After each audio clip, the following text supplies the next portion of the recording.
इस सर्दी के कहर की शीतलहर की चपेट में इन दिनों मरुधरा है और एक ही दिन में 10 डिग्री तापमान गिरा।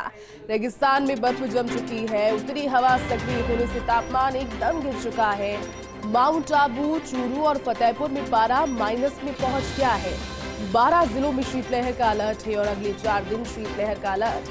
देखिए, 15 जनवरी से कहा जा रहा था कि इस बार संक्रांति भी सर्द होगी और संक्रांति पर जो लोग दिन भर अपनी छतों पर थे उन्हें भी धूप के अंदर भी सर्द हवा का एहसास हो रहा था। वो धूप के अंदर तो थे यकीनन, लेकिन सर्द हवाएं भी फिर भी ठिठुराने के लिए काफी थी, इनफ थी। उसी तरह लगातार 12 जिलों में जो अलर्ट है उसको देखते हुए लोगों ने बंदोबस्त सर्दी से बचने के किए हैं, लेकिन ये बंदोबस्त कितने काफी साबित हो पाते हैं या फिर नाकाफी रह जाते हैं, क्योंकि प्राकृतिक जिस तरह से उत्तरी जगहों की अगर बात करें या फिर पश्चिमी विक्षोभ के सक्रिय होने के चलते ये बात करें तो सर्दी का घेरा दोनों नजर आ रहा है। तस्वीरें आपको दिखा रहे हैं।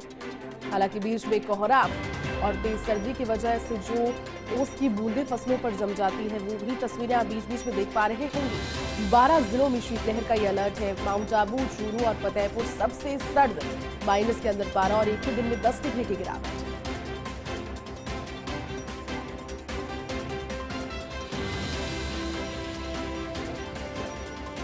तो चलिए देखिए, लगातार सीकर और शेखावाटी में भी सर्दी का दौर तीव्र हो चला है। बहुत तेज ठंड वहां पर है। सीकर से सहयोगी रमेश इस वक्त लाइव जुड़ चुके हैं, उनसे पूछते हैं। रमेश, सीकर में लगातार सर्दी का दौर बढ़ा है और लोगों की मुसीबतें भी इस सर्दी के साथ में बढ़ती जा रही है। क्या ताजा हालात सीकर में सर्दी को लेकर?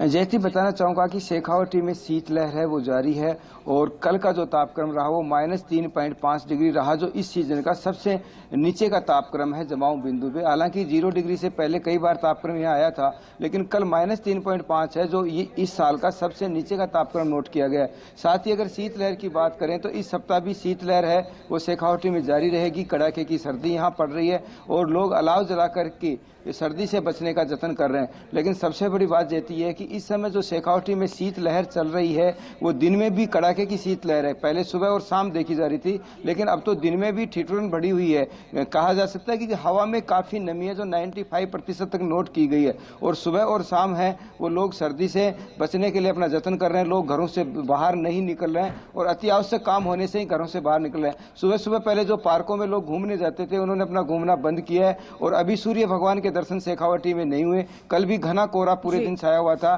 और आज भी घना कोहरा बना हुआ है। रमेश, लेकिन इस घने कोहरे के बीच में जो किसान हैं उनके चेहरे पर फिर भी संतुष्टि नजर आ रही है। कृषि के लिहाज से अगर देखें तो किस तरह की सर्दी है और कितनी अनुकूल कृषि के परिप्रेक्ष्य में?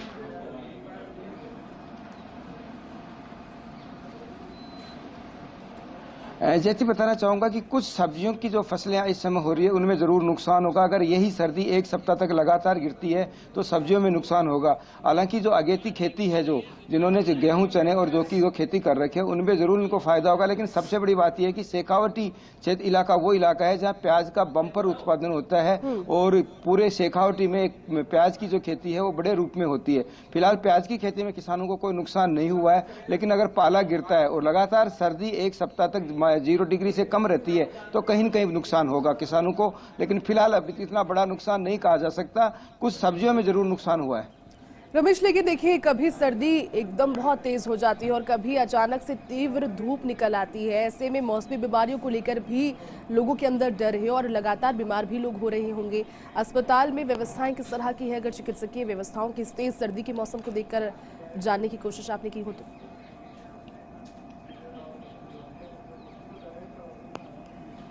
बिल्कुल बताना चाहूँगा कि कुछ दिनों पहले जिला कलेक्टर ने यहाँ छुट्टियाँ की थी नन्हे मुन्ने बच्चों की, ताकि उनको सर्दी से बचाया जा सके।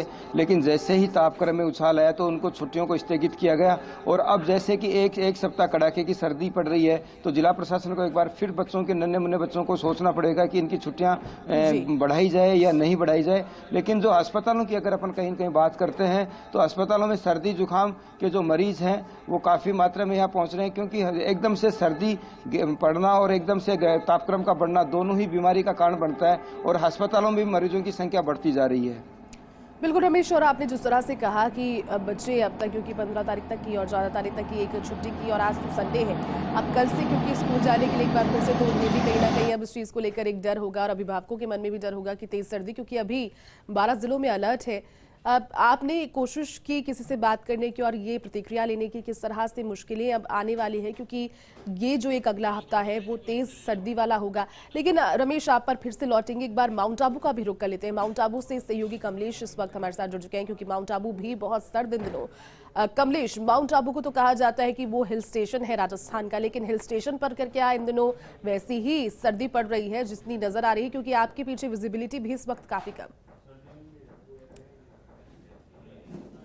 देखिए जयती, माउंट आबू सर्दी में खास पहचान रखता है और कह सकते हैं कि आज राजस्थान का कश्मीर माउंट आबू बन चुका है। तापमापी का पारा जहां -5 डिग्री पर है और नजारे यहां पर मैं दिखाना चाहूंगा। सहयोगी जितेंद्र अग्रवाल मेरे साथ है, वो दिखाएंगे शहर की जो तमाम जो कारें हैं, इन कारों के अंदर जो बर्फ की जो लेयर है उससे देख करके अंदाजा लगा सकते हैं। स्थानीय लोग घरों से बाहर निकले, आज जो कड़ाके की सर्दी है, कड़ाके की सर्दी के अंदर आप देखिए जो विंड शील्ड के ऊपर है कार की, उसके ऊपर फर्स्ट इंडिया के जो दर्शक हैं वो पहुंचे हैं और खास तौर पर इस सर्दी का यहां पर आनंद लेते हुए नजर आ रहे हैं। तो कह सकते हैं कि माउंट आबू में जयती कड़ाके की सर्दी का दौर है। हम बात भी करने की कोशिश करेंगे। भैया, कैसी सर्दी पड़ रही है आज माउंट आबू में? अभी कुछ दिन पहले -7 था, लेकिन आज तो ऐसा लग रहा है कि उससे भी ज्यादा माइनस में है टेम्परेचर, और चारों और बर्फ ही बर्फ दिखाई दे रही है, जैसे माउंट आबू आज कश्मीर जैसा दिख रहा है। कश्मीर को मेरे साथ यहाँ पर बुजुर्ग हैं। सर, सुबह सुबह घर से निकलते हैं दुकान के लिए, कैसी परेशानियां भी है?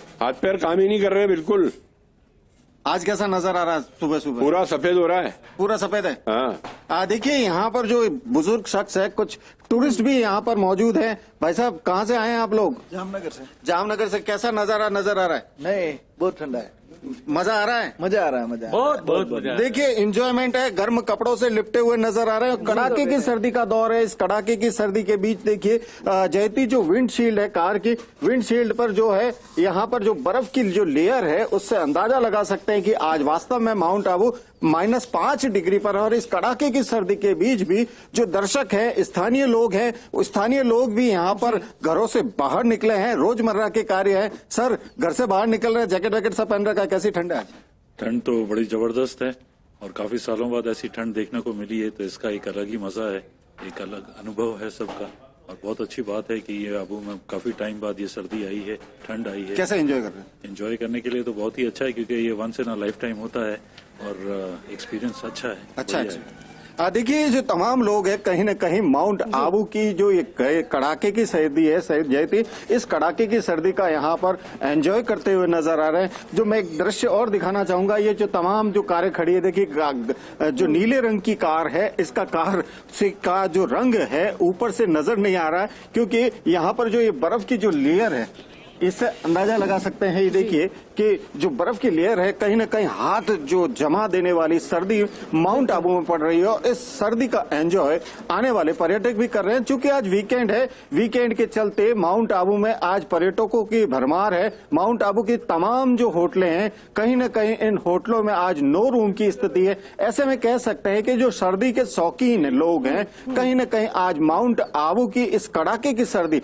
-5 डिग्री का जो टेम्परेचर है, इसके बीच यहाँ पर आनंद लेते हुए नजर आया। जी जयती। बिल्कुल कमलेश, क्योंकि मरुधरा इन दिनों बर्फिस्तान बना हुआ है। बहुत बहुत शुक्रिया आप दोनों का तस्वीरें साझा करने के लिए और इस जानकारी के लिए भी। यहाँ रुक रहे हैं।